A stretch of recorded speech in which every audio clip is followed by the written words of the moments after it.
Nicolás Maduro was sworn in for a third six-year term as the president of Venezuela on January 10, 2025, amidst rising international condemnation and growing domestic unrest.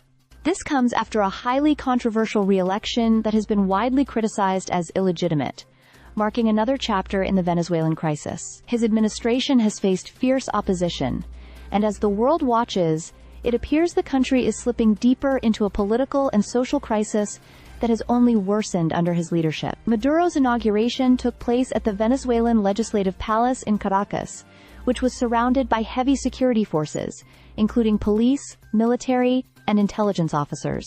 The streets were filled with supporters of Maduro, many of whom wore pro-Maduro shirts, rallying for his continuation in power. At the same time, opposition leaders and activists were preparing to take to the streets in protest, especially after reports emerged that Maria Corina Machado, an opposition figure, had been detained briefly before her release.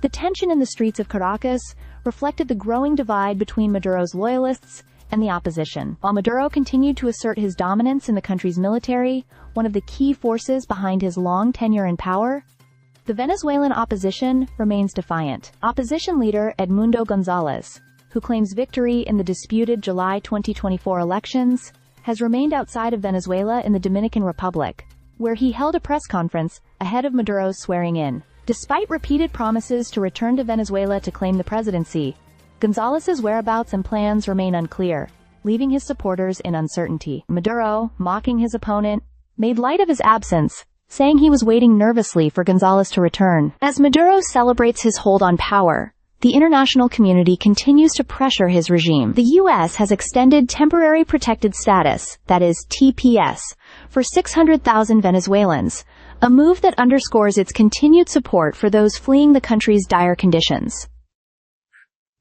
Meanwhile, Britain and Canada have imposed new sanctions on 15 Venezuelan officials, further isolating Maduro's government from the international stage. These sanctions are aimed at high-ranking figures in Venezuela's electoral commission and military, targeting those who have facilitated the erosion of democracy in the country. The European Union has also voiced its disapproval, imposing sanctions on officials involved in the election process that undermined the nation's democracy. At the same time, regional leaders have largely stayed away from the inauguration, with countries like Peru acknowledging González as the legitimate president, and others like Mexico and Colombia notably absent from the event. In his inaugural speech, Maduro doubled down on his position, accusing foreign powers, especially the U.S., of attempting to undermine Venezuela's sovereignty. He claimed his government had adhered to the Constitution and denounced the international community's criticism as an attack on Venezuela's independence. He went as far as mocking the opposition, calling their efforts to delegitimize his leadership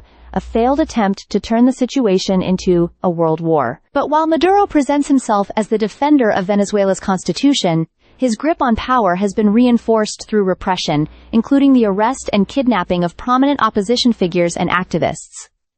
The human rights abuses under Maduro's regime continue to draw international condemnation, with reports of political prisoners languishing in overcrowded prisons, including several Americans detained under unclear circumstances.